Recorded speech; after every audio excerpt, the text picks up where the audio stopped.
Effectivement, donc je suis DPO à la communauté d'agglomération du centre littoral de Guyane et des communes membres. Ça représente à peu près 160 000 habitants. Avec des challenges importants en 2024? Avec de nombreux challenges en 2024 parce qu'il s'agit vraiment d'amener toutes ces communes sur des chantiers de mise en conformité au RGPD.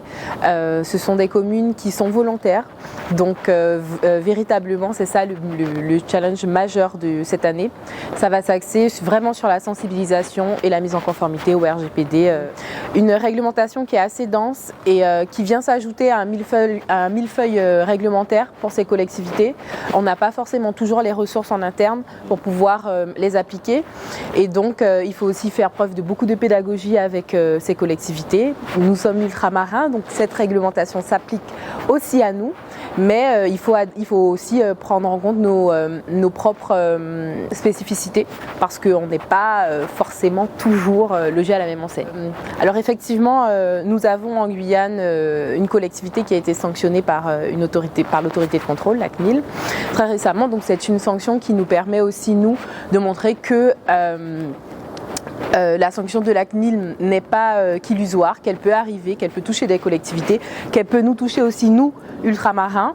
Donc véritablement, c'est une sanction à la fois à visée pédagogique, mais aussi parfois, cette sanction, même si elle ne représente pas un montant pécunier important, c'est une sanction qui est surtout publique et qui va nous permettre d'asseoir notre action et de justifier un peu tout ce qu'on met en place. Cette année 2024 va être importante avec ces nouvelles réglementations qui arrivent et notamment la directive NIS 2.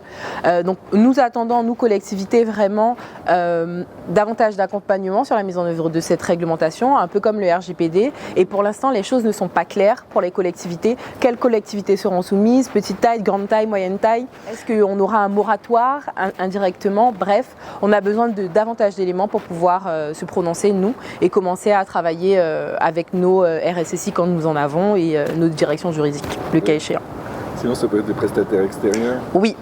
Le recours aux prestataires extérieurs, si vraiment cela se prête, mais c'est vrai qu'on essaiera en interne déjà de mettre en place des choses. Alors la FCDP, c'est vraiment un outil indispensable pour moi, pour tous les DPO, y compris et surtout pour nous DPO isolés dans les collectivités territoriales, sur les territoires ultramarins.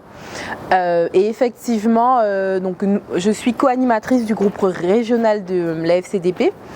Et vraiment, notre travail aux Antilles-Guyane, c'est de faire connaître la fonction de délégué à la protection des données, de faire connaître le RGPD et d'aider toutes les collectivités, les entreprises, les associations à monter en compétence sur ces sujets. Effectivement, donc, le groupe Antilles-Guyane de la FCDP se réunit tous les mois pour pouvoir échanger autour de la protection des données. Et puis, en mars prochain, nous avons une réunion en présentiel que l'on fait en Martinique avec les Antilles-Guyane, tout simplement, pour échanger sur des sujets précis. Voilà.